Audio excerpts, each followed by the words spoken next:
Ibu guru hebat, perkenalkan nama saya adalah Okta Kristi Anastasia. Saya adalah calon guru penggerak angkatan 11. Kali ini saya akan melakukan wawancara kepada Bapak Petrus Harjanto selaku Kepala SMAK Kolese Santo Yusuf Malang. Selamat siang Pak Har. Baik, nanti silahkan untuk memperkenalkan diri terlebih dahulu dan menjawab pertanyaan dari saya. Pertanyaan yang pertama adalah bagaimana Pak Har mengidentifikasi kasus-kasus yang merupakan dilema etika atau bujukan moral? Baik, terima kasih. Perkenalkan dulu, saya Petrus Harjanto, Kepala SMAK Kolese Santo Yusuf Malang, dan saya juga bersyukur karena punya guru penggerak yang hebat juga. Terkait masalah ini, saya akan mengidentifikasi dilema etika sebagai situasi di mana ada dua pilihan yang sama-sama benar, tetapi tidak dapat dipilih secara bersamaan. Sedangkan bujukan moral itu terjadi ketika ada pilihan yang tampaknya benar, namun melibatkan kompromi terhadap nilai-nilai moral. Untuk mengidentifikasi perbedaannya, saya mempertimbangkan dampak dari setiap pilihan terhadap pihak-pihak terkait, serta nilai-nilai etika yang berlaku di sekolah. Baik. Lalu yang kedua adalah bagaimana Pak Har mengambil keputusan di sekolah untuk kasus-kasus di mana ada dua kepentingan yang sama-sama benar atau sama-sama mengandung nilai kebajikan. Saya menggunakan pendekatan yang menyelaraskan berbagai perspektif, terutama dari paradigma dilema etika sebagai kebenaran versus kesetiaan atau rasa keadilan versus kasihan. Saya mempertimbangkan dampak jangka panjang, keterlibatan pihak-pihak yang terlibat, serta meninjau aturan-aturan yang berlaku. Saya juga memastikan semua kepentingan dipertimbangkan secara adil dengan melibatkan diskusi bersama guru, mungkin juga bersama siswa, dan juga bersama orang tua jika diperlukan. Baik, memang semua kepentingan yang ada di sekolah menjadi tujuan yang utama. Lalu yang ketiga, kira-kira langkah-langkah apa atau prosedur apakah yang biasa Bapak Harjanto lakukan dalam menghadapi dilema etika?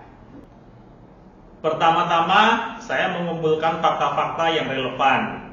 Selanjutnya, saya berdiskusi dengan tim manajemen dan guru terkait untuk mempertimbangkan berbagai opsi.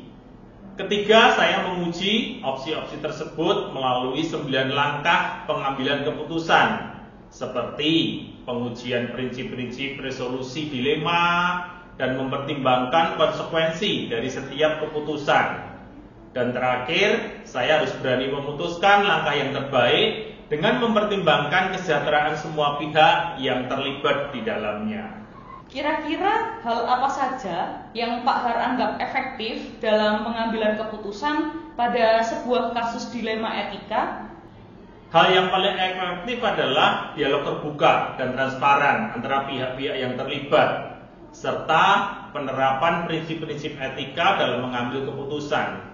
Memastikan bahwa keputusan yang diambil tidak hanya mempertimbangkan solusi jangka pendek, tetapi juga memperhatikan implementasi jangka panjang adalah hal yang sangat penting. Selain itu, menjaga keterbukaan terhadap guru, murid, sangat membantu untuk mendapatkan perspektif yang lebih luas tentunya.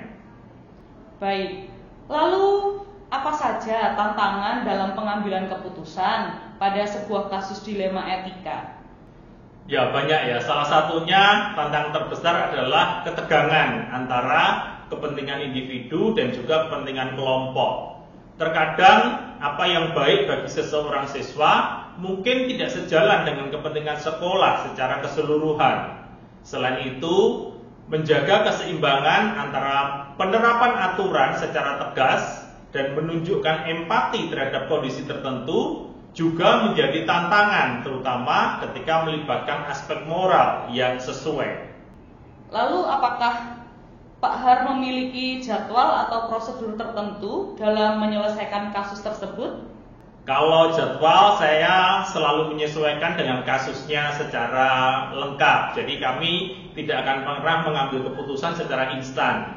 tergantung dari kompleksitas kasusnya.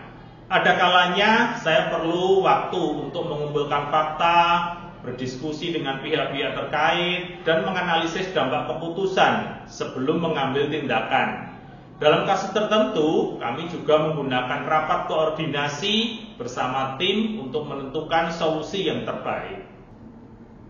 Kira-kira apakah ada seseorang atau faktor-faktor yang mempermudah pengambilan keputusan dalam kasus dilema etika? Tentu saja faktor penting yang membantu saya adalah dukungan dari tim manajemen dan guru senior yang berpengalaman. Mereka membantu saya melihat kasus dari berbagai perspektif. Selain itu, pelatihan etika dan refleksi terhadap prinsip-prinsip pengambilan keputusan yang saya peroleh dari program guru penggerak itu sangat membantu dalam membuat keputusan yang lebih matang. Kira-kira apakah ada pembelajaran yang bisa Pak Harjanto petik dari pengalaman Bapak sebagai kepala sekolah dalam mengambil keputusan dilema etika? Tentu pembelajaran utama yang saya dapatkan adalah pentingnya keseimbangan antara prinsip dan empati. Pengambilan keputusan yang bijak membutuhkan pengujian nilai moral, keberanian untuk menghadapi tekanan eksternal, dan kesediaan untuk berdialog dengan semua pihak yang terlibat. Selain itu, refleksi secara berkala terhadap keputusan-keputusan yang diambil sangat membantu dalam pengembangan kemampuan etika sebagai seorang pemimpin di sekolah. Baik, terima kasih Pak Harjanto. Terima kasih. Sebagai penutup, tagline dari sekolah kami adalah menjadi insan Kolese Santo Yusuf yang saleh dan terpelajar. Tetap bersemangat. Terima kasih. Tetap bersemangat.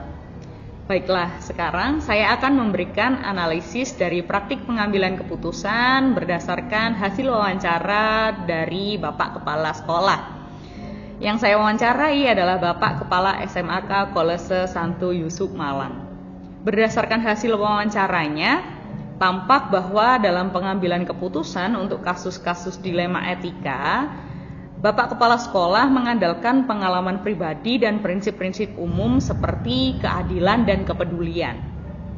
Namun ada juga variasi yang signifikan dalam cara Bapak Kepala Sekolah menangani situasi, di mana nilai-nilai kebajikan saling bersinggungan, seperti fokus pada hasil akhir yang terbaik bagi siswa atau end-based thinking. Dalam wawancaranya, praktik yang dijalankan atau yang dilakukan oleh Bapak Kepala Sekolah sangat bervariasi pada beberapa situasi.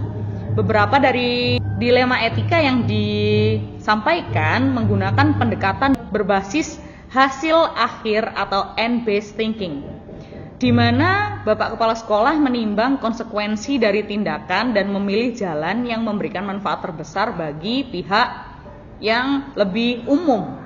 Sebaliknya, ada yang lebih berorientasi pada aturan atau kebijakan yang berlaku atau rule based, di mana Bapak Kepala Sekolah mengambil keputusan sesuai regulasi, meskipun terkadang mengabaikan faktor individu atau emosional. Selain itu, ada juga beberapa yang mengaplikasikan pendekatan berbasis rasa peduli atau care based, berusaha untuk menjaga hubungan harmonis dan menunjukkan kepedulian terhadap kebutuhan individu seperti guru atau siswa. Lalu, kaitannya dengan 4 paradigma, berdasarkan 4 paradigma dilema etika yang sudah saya pelajari, Bapak Kepala Sekolah tampak menghadapi situasi di mana keputusan yang diambil seringkali berada pada 2 kutub yang benar, seperti individu versus kelompok, rasa keadilan versus rasa kasihan, kebenaran versus kesetiaan, dan juga jangka pendek versus jangka panjang. Prinsip pengambilan keputusan dari wawancara sudah terlihat bahwa Bapak Kepala Sekolah sering menggunakan salah satu dari ketiga prinsip pengambilan keputusan. Ketiga prinsip pengambilan keputusan yaitu ada end-based thinking, atau dia berbasis kepada hasil atau hasil akhirnya. Lalu rule-based thinking, Bapak Kepala Sekolah yang berpegang pada kebijakan cenderung mengambil keputusan yang sesuai dengan aturan yang berlaku tanpa terlalu memperhitungkan situasi khusus.